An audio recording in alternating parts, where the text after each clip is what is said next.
Hello. All right, here we are. Welcome to the Women in the Built World and Women's Leadership Council. So thanks for joining us. We're going to have a chat about a very women-led project, people at the top of the food chain in one particular development. They're going to talk about their experience, about how it came together. And we're going to sort of, riff out from there. It's an informal chat. We would all be really happy to be drinking something like well, what time is it? It's 2:30. I guess it's a little early for a martini, but maybe a spritz. Conferences used to have that kind of vibe about them. Coffee, so we'll try to make this fun and engaging. There is a chat function and people can send along their comments and add in. I'll try to jump back and forth from the comments and what the panelists are talking about. But first, we're just going to introduce everyone. So let's make sure we've got audio on. Can Emily just say hello? Hi everybody. And Taya? Hi there. Heather? Hello. I heard everything. I'm going to assume everyone else can. And I'm going to... I guess we're going to just start with a basic introduction of the people. So I'll just say that Emily Riesman is an urban planner, and she's a partner with a Toronto-based design firm called Urban Strategies, of course. It does urban design and planning. Emily's currently part of an interdisciplinary design team that's planning the future of more than 500 acres at the former Downsview Airfield in Toronto, a very big project, biggest in Canada, I believe, under development at this time. It's quite significant. And Taya Cook is the Director of Development at Urban Capital, where for the past 16 years, she's worked on completing condominium developments across Canada. In 2019, after an event, which she'll tell us about shortly, she put together the team that is currently in front of your screen here, who are developing a condominium, the first female-led condominium development in North America and possibly the world. There's a good prompt for the chat section. Do you know another women-led team? Let us know about it. Now, Heather, you're special. You're special, and I need you to help me out in the bio because there's a lot to know. Yeah, so, well, I certainly know you're a principal at Quadrangle, a very fine firm in Toronto, does fantastic work, big scale, small scale. You're a principal there. What else are the big highlights on your, if you were a baseball player and you had a big all-star card, what would be on it, Heather? Yeah, well, that's a good question. I've spent most of my career in multi-unit residential, so I think that's something worth mentioning. I also sit on the Toronto design review panel for the City of Toronto, and also on the Ottawa design review panel. So it's fun to critique projects in the nation's capital as well. And yes, and yet again, another debrief, wine spritz deprived. Yes, yeah. Possibly not denied. Maybe you'll just have to make a list of delayed owed. Yes. Okay. Okay, so let's just get into this. Taya, why don't you tell us, quickly, how this came together, the basic story. Was it intentional? How did this come to be? Yeah, so just to give a bit of background too, Emily, Heather, and I are all working together on this project called Reina. So Heather's our architect, Emily's our planner, I'm on the development side. And like you said, Jane, it's the first project that's being fully led by an all-female team. How it came about was there was an article in Toronto Life back in, it was the end of 2019, or 2018 actually, that said, here are the top developers in the city, and all 20 of them were men. And I've worked in the industry for 16 years. I picked up the magazine in the morning, like I always do, took it on the subway and read this and just thought, what the heck? Not one woman representing our field or leading on the development side. And there are many women who work in this industry, but we tend to be much more behind the scenes and not really the big personalities that are stepping forward out there or who you think of when you think of developers. So I thought, not only was it discouraging for myself being in the industry, but also thinking about other women who may want to get into this industry. It's not really showing them any kind of path. So that morning I went in, came into our office here at Urban Capital and said, what the hell? This is really crazy. This is outrageous. There's not one woman on this list. I said, the next project we do, it should be all women. And Dave Wex, who's the owner here, he's great. He said, absolutely, go ahead. Good luck. Let me know. And that was basically it. So we got the site probably about 2 weeks later. I called Sherry Larjani, who's the Spotlight Development, to partner on the project. And then together we started putting together this team that we called our dream team, and finding all the other women who work in the related industries, all the consultants that we would need to bring everyone together. And so that's I think it's fun if you mention what is the history of the site that we're working on, just to tie it all together. Yeah. Well, a strip club, which, Yeah. come on. That's a heritage strip club, I hope. It's one way to look at it, yes. And where is it located, just generally, or can you identify where it is? For sure. So for those who know Toronto, it's the Old House of Lancaster strip club on the Queensway. Solid connection to the Ford family, I believe. Oh, really? That's interesting. Yeah, so Queensway and Royal York-ish. So it's a great site. And of course, I mean, we all kind of love that connection. Yeah. Yeah. Well, it makes it it's a booming area. It's a solid area. It's so close to the lake. It's gorgeous. Yeah. So that's totally interesting. All right, listen, what can, Heather, I'm not sure you want to sort of take it, or Emily, just explain how you came on board. I also want to generally know about what makes a senior women's leadership team, like what are the key roles, but who was brought on first, Emily or Heather? Oh, good question. Probably would have been Heather, I would think. Oh, no. About the same time. Okay, so what do you, Emily and Heather, remember about the pitch or coming on board, or what do you think? What was your first reaction? I've worked with Taya in the past on other Urban Capital projects, and then she called up one day and said, I'm putting together an all-female team to do this project. Would you like to? And said, heck yeah, I'm in. And it didn't even have to think about it. First of all, because I've really enjoyed working with Taya and David and Urban Capital in the past. And then having this opportunity to put the little extra spin on it was fabulous. Like I did an undergrad in civil engineering, and I was one of a handful of women in that course at the time. So it's sort of, I'm used to being, not really seeing me in the room, and certainly, planning itself is a little bit more balanced. Well, way more balanced, I would add.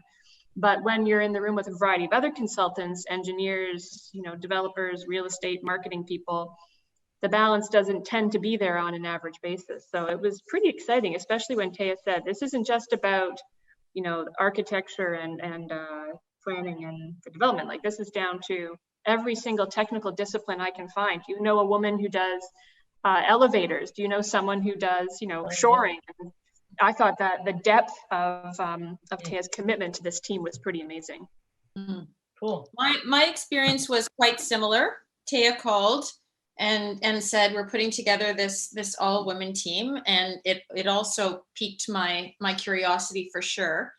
One thing that the firm that I'm with, Quadrangle, is very good at is actually equality. So the last couple of years, we've been really proud that the number of women in the office actually slightly outnumber men. And it's something that is really sort of top of mind. And so when I presented it to the other principals, they said, oh, all women, well, isn't that reverse discrimination? And I said, and I think for me, I was like, well, I guess you could look at it that way, but I want to be part of the conversation, and I think it's a very important conversation to have. And so I was absolutely thrilled when we were successful when we pitched to Taya and Sherry. And what I will say, just to jump in on that, the comment about Quadrangle, and I completely agree. You guys are definitely ahead of the curve in terms of the office dynamics, for sure. But one thing I did notice when I was going through and putting together, because a lot of the consultants, I really had to search down. I've never worked with women, in certain industries, certainly. So I really did a lot of researching. I really looked at all the major firms, whether it was the law firm or financing or engineering or architecture, and spent a lot of time on teams' websites.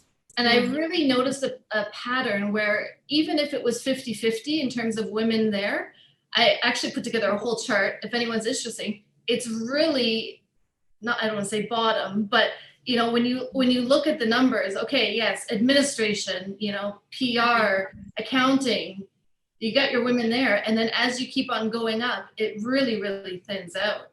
And especially because the whole point of this project was who are the senior women who either have their own firm or are partners or have done enough projects that they're the ones who are the decision makers. It was hard in some disciplines to find, I'll be honest. Like which disciplines in particular, Taya? Oh, Jane. I would say, listen, there's some that are easier. Planning was great because I could just call up Emily. Architecture tends to be a bit more balanced, but still at the partner level. I mean, it's not that high.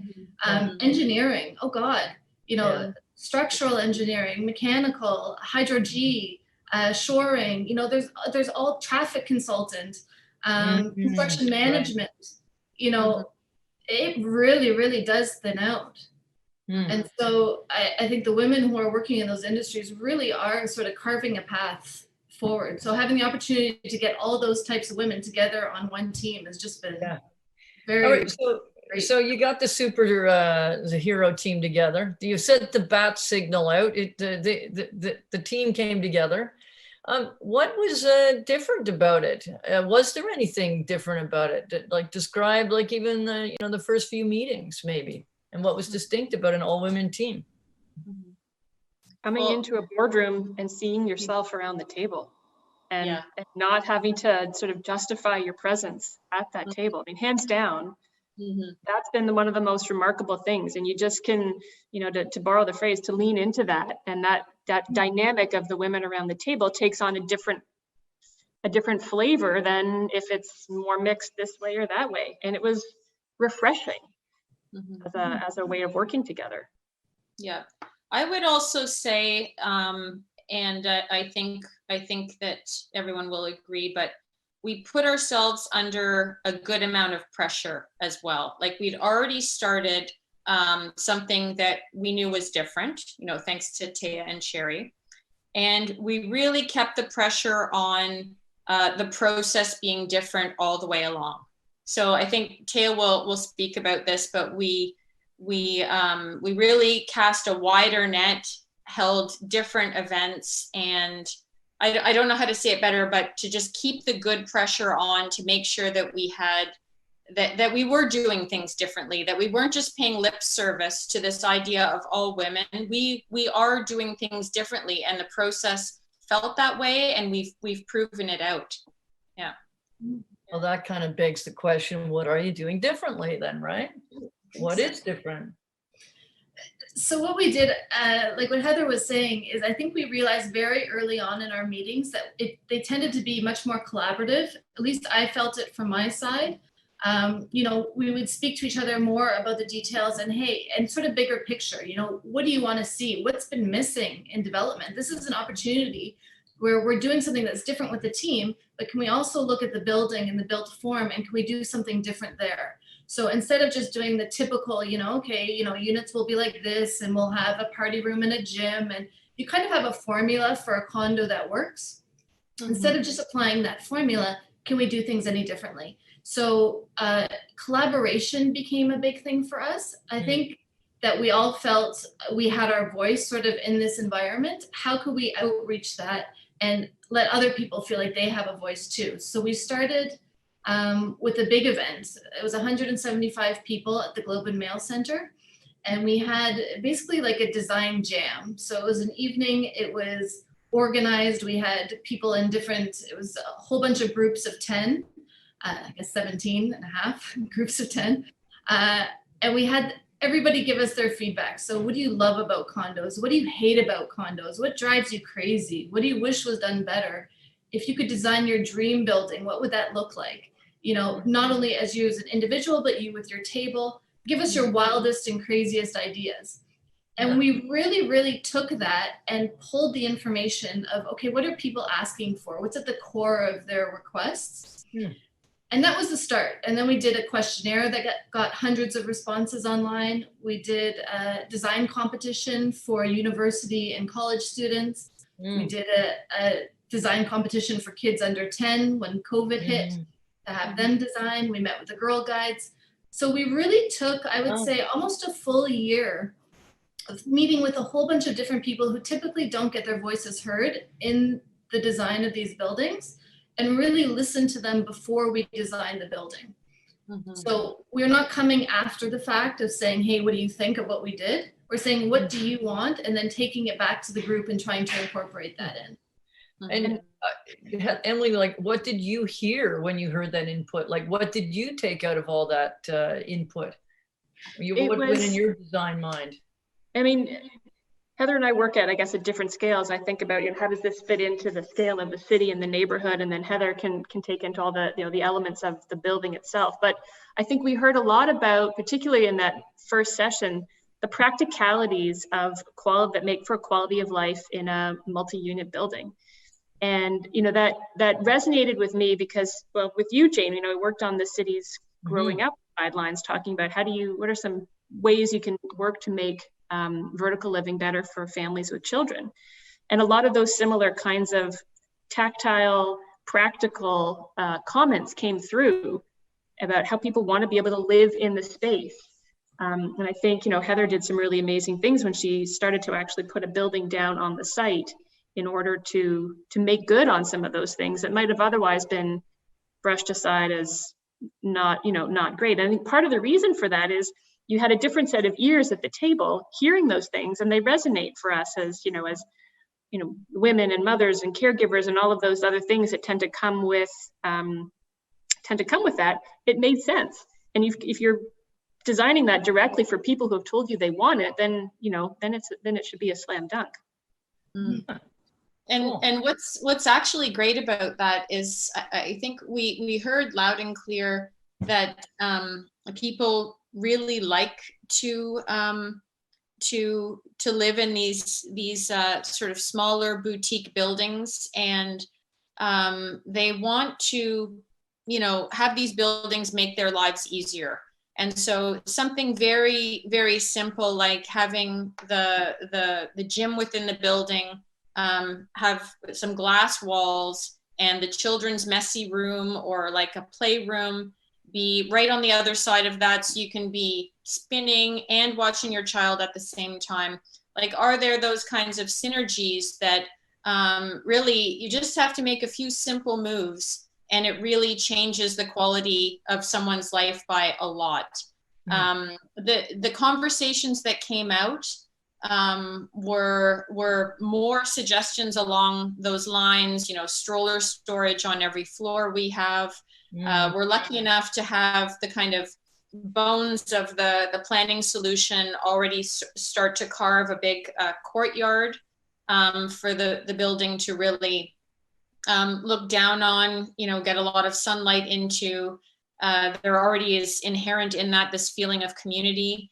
So all of the kind of interior renderings that we did of these spaces that are not about a single purpose, but about a kind of multi-use purpose, I think are in a way making this building a little bit more COVID-proof.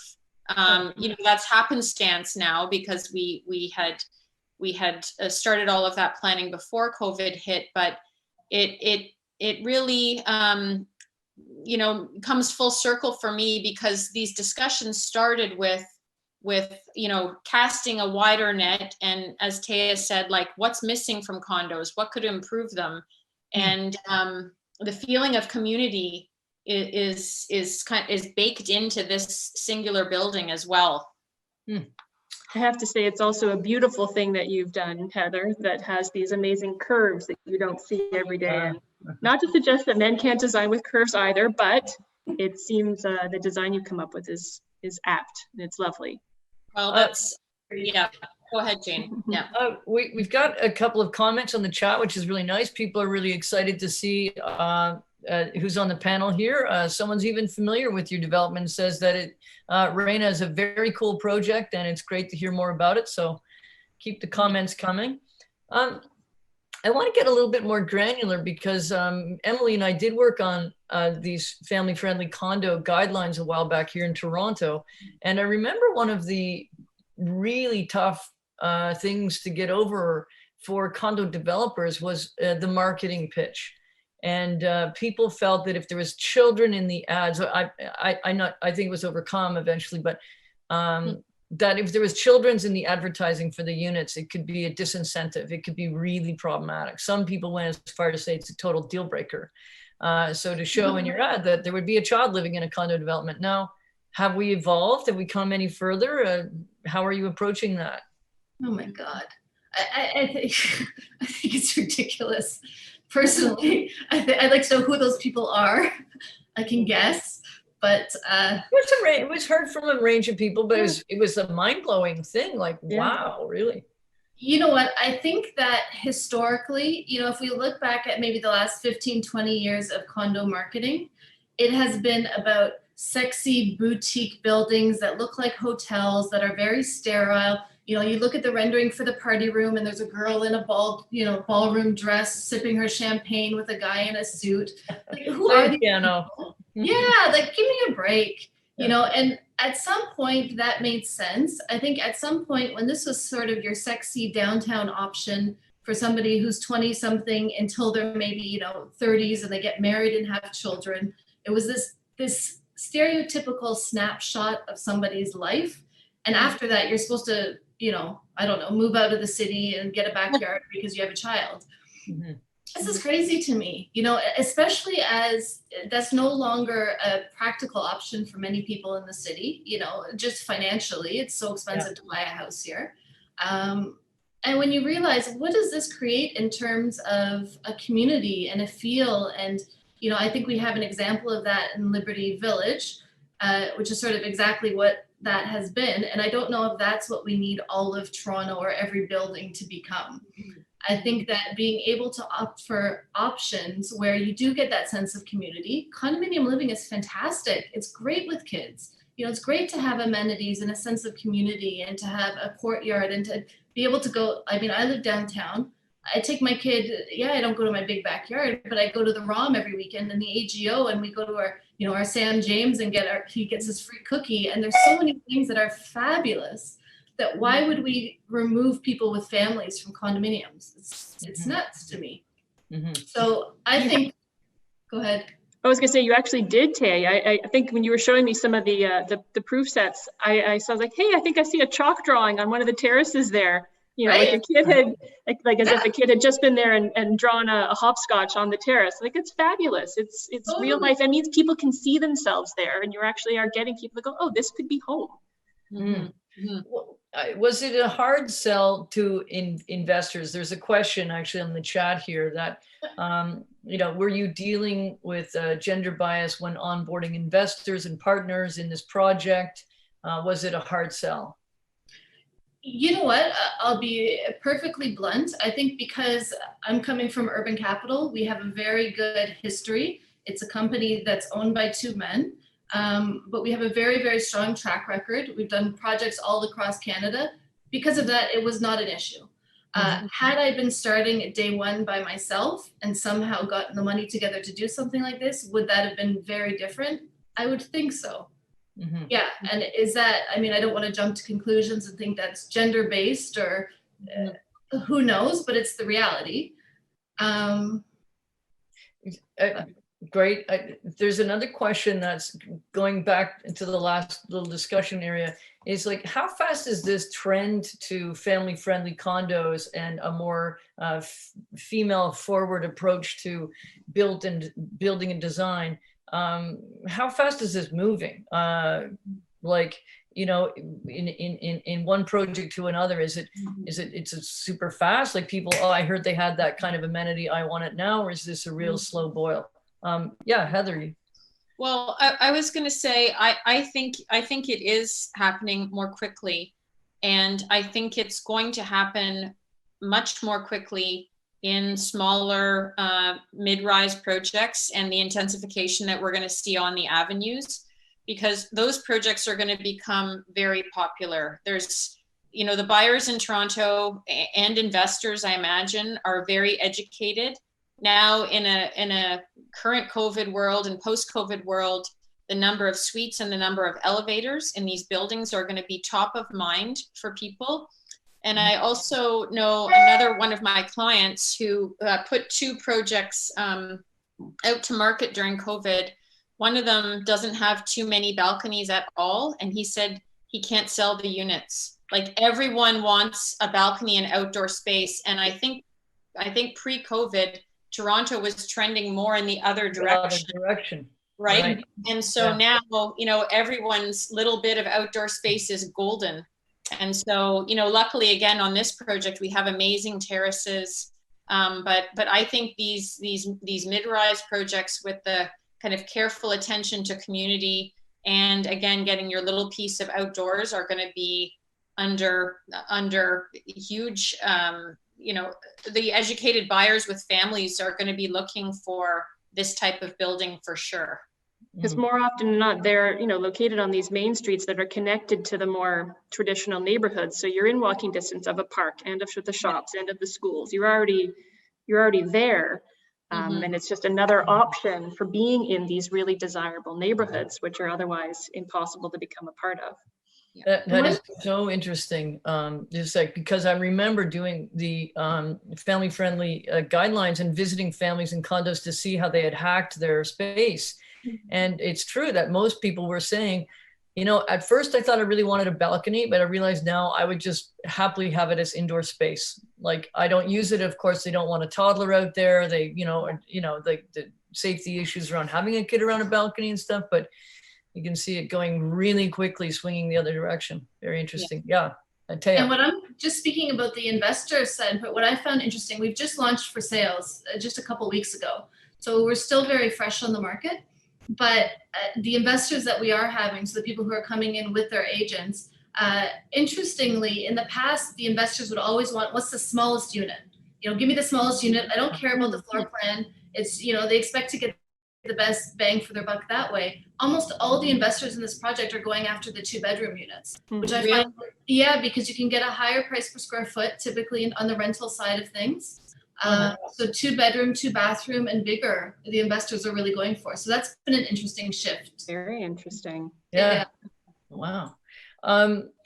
There's actually something in the chat again. Vanessa is asking, how has the project addressed affordability issues? And, you know, while still trying to find that balance, you know, with larger units, family size units, is there an approach you've taken about this affordability and families issues? I'll be perfectly honest, I wish there was. Yeah. We've tried, and I don't know if anyone listening has a solution for us. We've tried meeting with the city multiple times, and this isn't a knock against the city necessarily, but I think that there needs to be ways that, and sorry, Emily, but that the city comes to the table more in terms of how can we make projects affordable and how can we do it in a way that makes sense for the private sector, because developers are private sector. It doesn't make sense to try to get a developer to fund what is a public program. I mean, you can come together in partnership to make something work, but both sides have to come to the table. And I would have loved to do an affordable side of this, but on the just from a pro forma standpoint, it wasn't going to work. But I've said, Taya and Emily will know this, I've said it a handful of times now, but it's something that's come up at the design review panel a number of times, because as a panel, we realize that these neighborhood projects are really, really important to the fabric of the city. And we have floated the idea of development charges being reduced or waived for these types of projects, because they are being built on very, very, very tight margins. And it would be awesome if you could have an affordable housing component within here, have a few units be very affordable. Yeah. One of the only other thing I'd add is, you know, this came up, Jane, you might recall, even when we were doing the growing up guidelines, you're requiring these larger units, which typically come with a larger dollar sign attached to them. And we kind of had to say that that was for design guidance. The idea was if you don't create the stock, then they will never be there. Then they will never be able to be a choice for families of a variety of means. The markets may go up and down, but we're building buildings that are going to last. And the anecdotal evidence that we had at the time was that the larger units actually do really well in resale down the road. When families are there, they've got the kids in tow and they're looking for something they can move into and see.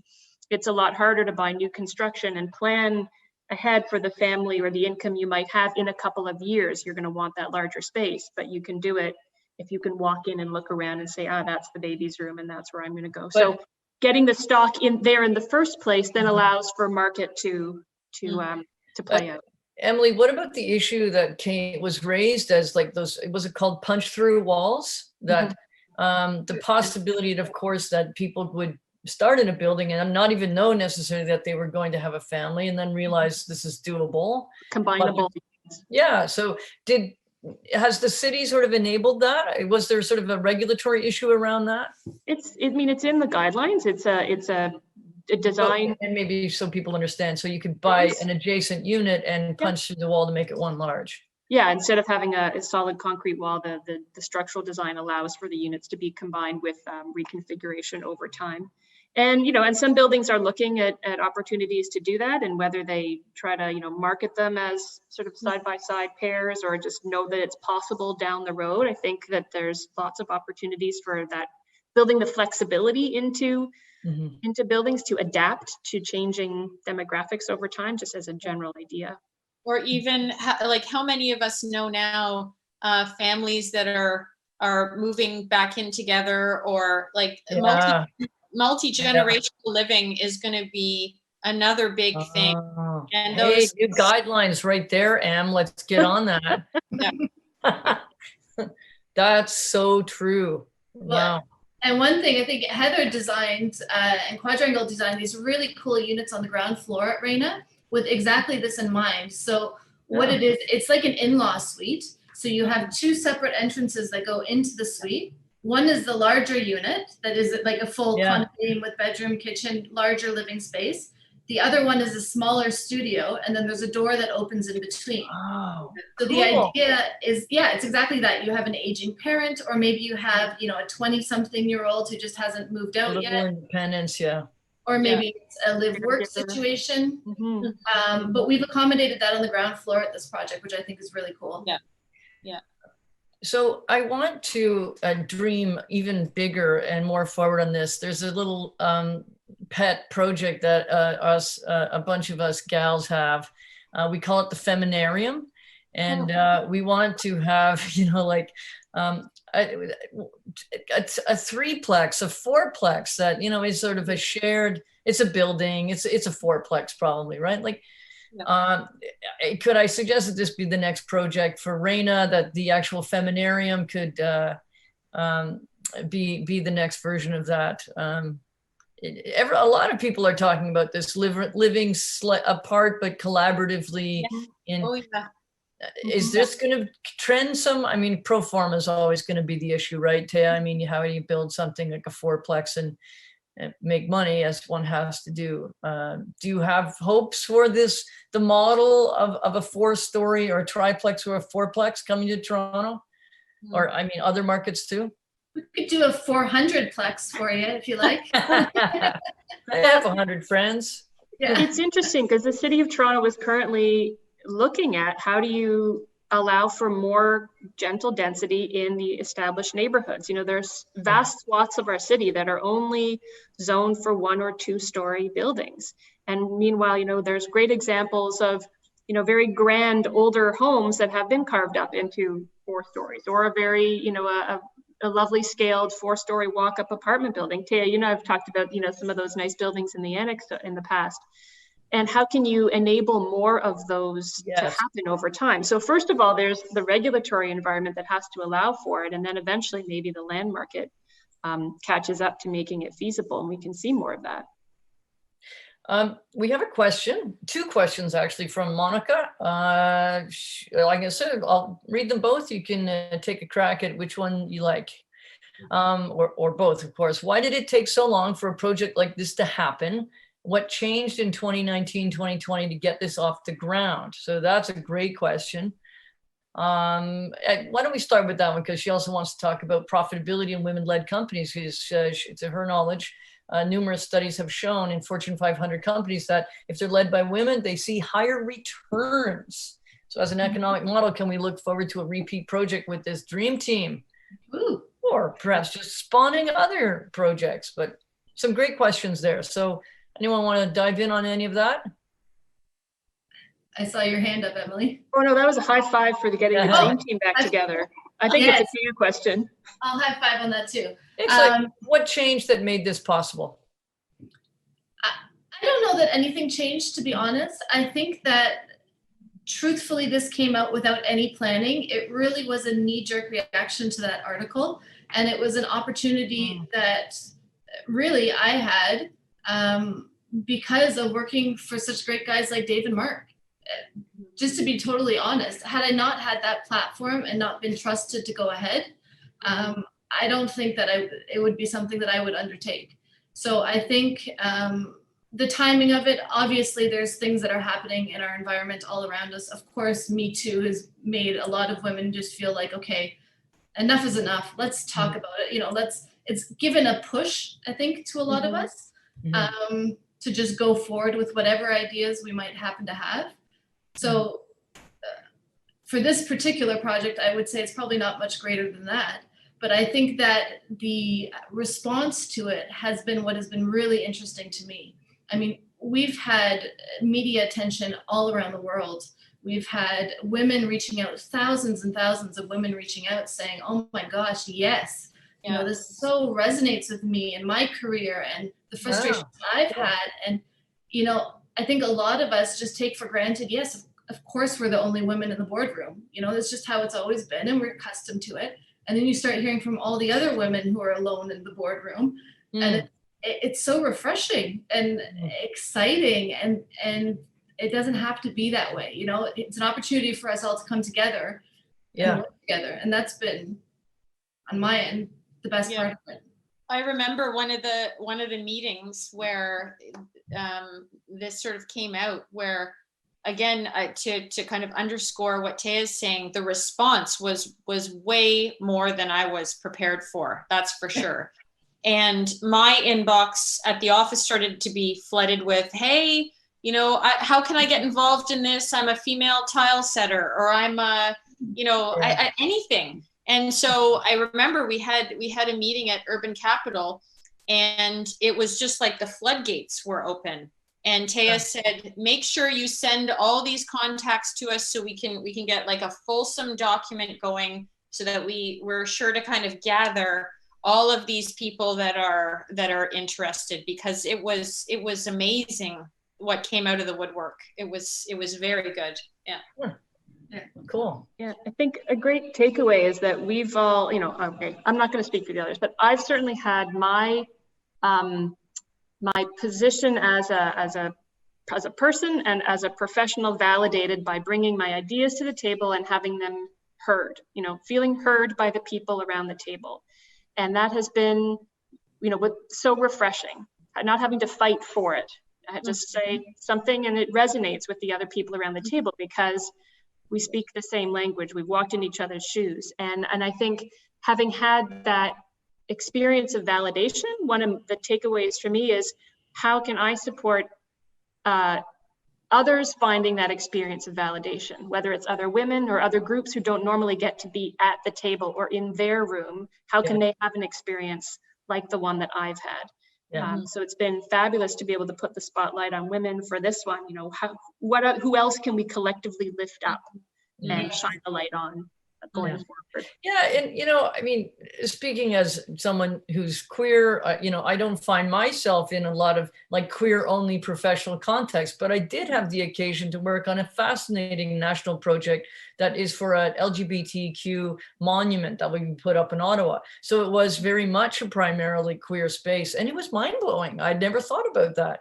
But really, like, one thing that I just didn't know how to express it, but everyone got my jokes, all of them. Like, it was like, oh my God, I don't have to like explain like what I mean by lesbian camp. It's not a place you go to camp, but you could, but you know, like, and it was really validating. And it wasn't like, now I just only want to work in those spaces, but it gave you this amazing sense of confidence that you could carry out into other places. Yeah, I think we've had this discussion as well before, Jane, but when we have meetings, there's just no posturing. Like you come into the room and it's just like friends. You can say, oh, I had, this issue dropping my child off at daycare, or like nice blouse, or like everything is fine, and there's an ease about it, and you have a shorthand in the way that you're speaking, and it's very refreshing. Yeah.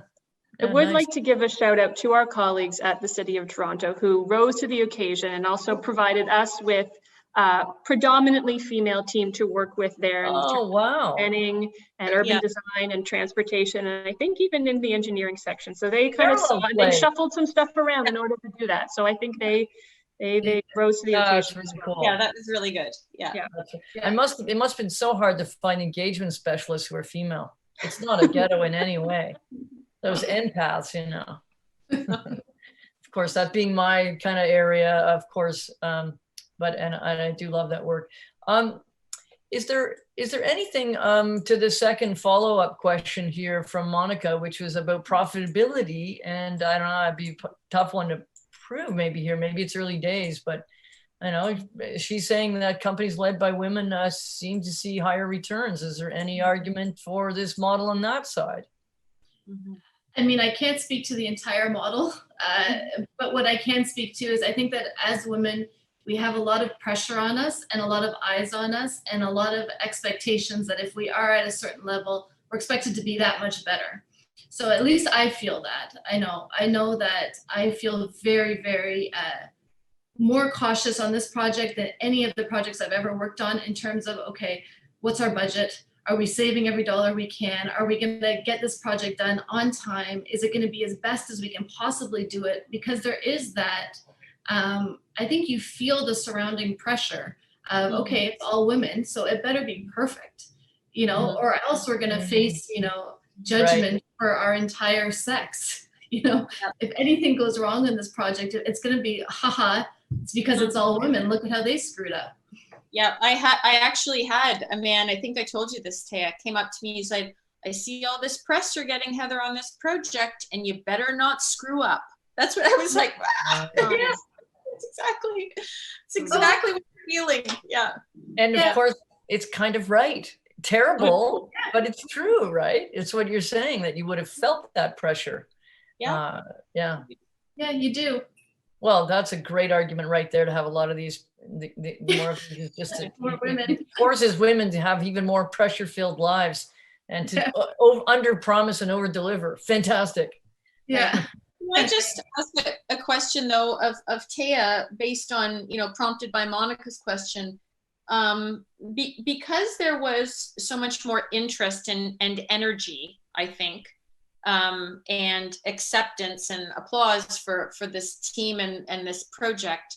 Do you think that sales are going better as a result of that? Like, is it too early for you to say that, or do you think there's been some sense of uplift with respect to the sales based on the team and our approach and all of that? You know what? It is too early to say. What I can see from the numbers that we're seeing for the last couple of weeks is that our conversion rate is incredibly high. So what I mean by that is the people who come to the sales center, the percentage that are actually purchasing is way higher than I've seen before in other projects. And the enthusiasm and the excitement and the amount of emails I get afterwards saying, by the way, I just bought at your project. I'm so excited. I can't wait. You really get that. And, people who buy, they get a bottle of Veuve Clicquot. Like we're trying to make it this really fun experience. Well, hey, but we want it to be a celebration. Well, you're wanting them to age in place with the promo like that, the Veuve. Right? Come on. There's an emotional connection, I think, that you've created, right? And you're talking about your home, there should be an emotional connection to it. Yeah. Right? It's not just it should be a party if you're buying it. And you know what? That's been really hard to convey because of COVID. So usually when you launch a project, it's a big party. You have a cocktail event and there's a lineup around the corner, and you can't do that with this project. So I think because of that, it's become this really personal experience with the people who have been coming in to purchase. And it feels much more one-on-one, and it's really about what's their individual experience. This isn't an investor buying frenzy. It's someone who's buying their home either for themselves or as their investment or for their family. And that's a very personal experience that's been happening. So that's been a really cool element. Yeah. And I think it's as a result of us being so family focused and all female, and that empowerment that comes with that. So Heather, what did you do with the gym, the amenity room, the gym? What's different about La Reina's or the Reina's gym, given it's a female kind of space? Yeah, there isn't really, I think, that many things at that scale that are different. I think the sensibility about how it all came together is different. And I do think that what Emily touched on earlier about the architecture and the fact that it is a bit softer. It's not like a kind of straight up condo with black brick and black windows, and it feels more optimistic. It feels more approachable. I think there has been a more careful attention to detail. The kind of softness from the outside of the building also comes inside, I think really it's about the kind of cleverness of the planning, and not specifically, there are other things like stroller storage and the multi-generational units, but beyond, I don't know, ladies, if I'm missing anything else. But I wouldn't toss those couple elements aside. Those you don't get in the average project, right? Those are innovations a la Reina. So I think they're significant. And I think also to the amenities, like the interiors team at Quadrangle did a fantastic job about not only like what you're saying before, Heather, about making it more COVID friendly, originally, but the small details in these amenity spaces I think do stand out. Like at the gym, there's equipments that will be for all ages. The idea is it's not a fit 30-year-old who's working out there, but there's TRX, there's lower weights, there's more meditation space, there's a kids room for parties, there's a hobby room. So if you're doing an over 40s change room at Baroness von Sketch, yes. Right? Of course there is. But I love the thing that Taya just mentioned, a place to be messy for kids. I mean, that's that's awesome, right? Big thing. You got to spray paint a volcano. Yeah. Somewhere to go. You can do it. That's cool. That's really important. That came up a lot in our study, that you can't make a mess in a condo with Play-Doh and paint stuff. Cool. You're sneaking into the loading dock after hours to spray paint stuff, and I did when I lived in a condo. Yeah. Oh wow. Yeah. And then we've got, just to run through quickly, we've got a library, which is awesome for working at home. So it'll have individual workstations. There's a snack shack, which is what we got from the Girl Guides. When we asked the girls, what do you want?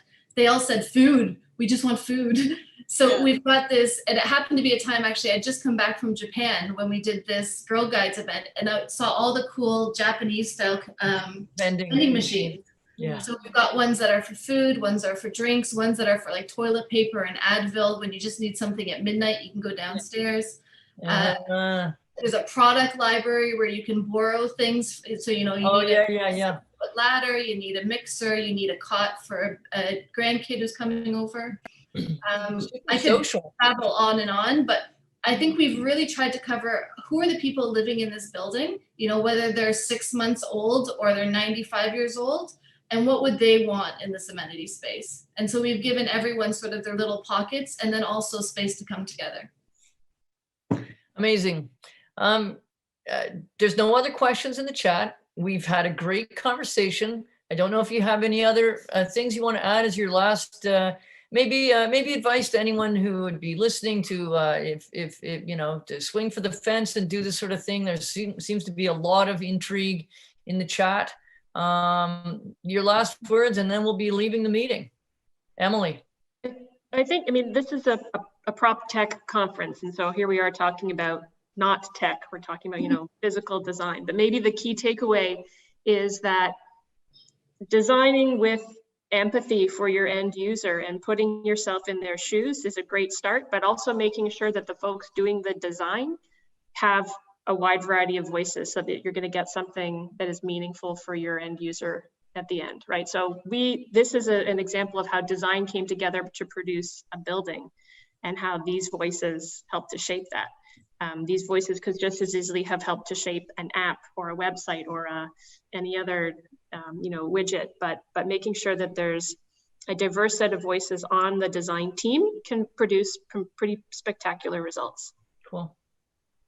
Yeah, and to add to that, I mean, we sort of had the side conversation before about prop tech, which I think is worth mentioning again. You know, from the developer standpoint, we get pitched all the time certain apps or programs that are very specific to just parts of the development cycle. So whether that's you know, original when you're trying to find the site, to upgrades, to construction, to, you know, at the end, property management, but I haven't found software that really takes a holistic approach. And I think that's something we tried to do with Raina, was go out to people and say, who are you and what do you want?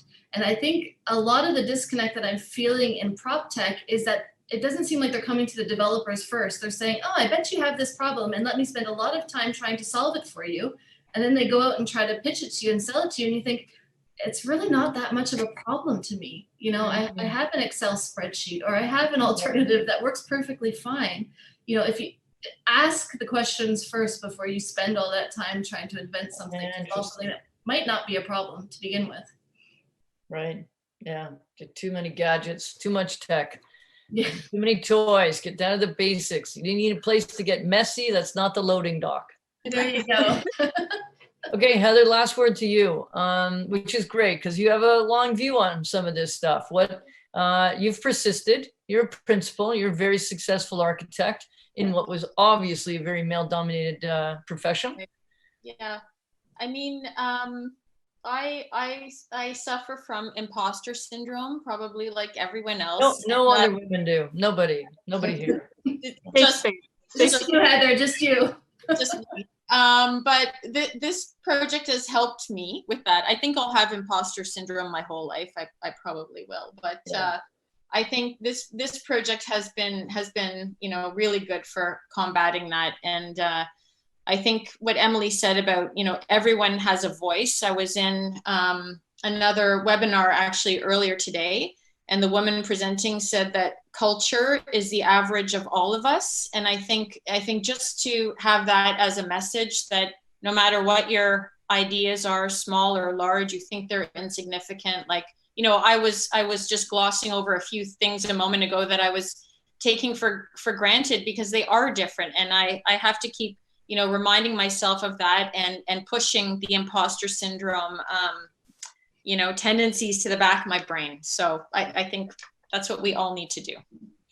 Well, maybe that would be the secret name of the next consortium that you form, the imposter syndrome 1, 2, 3 ABC.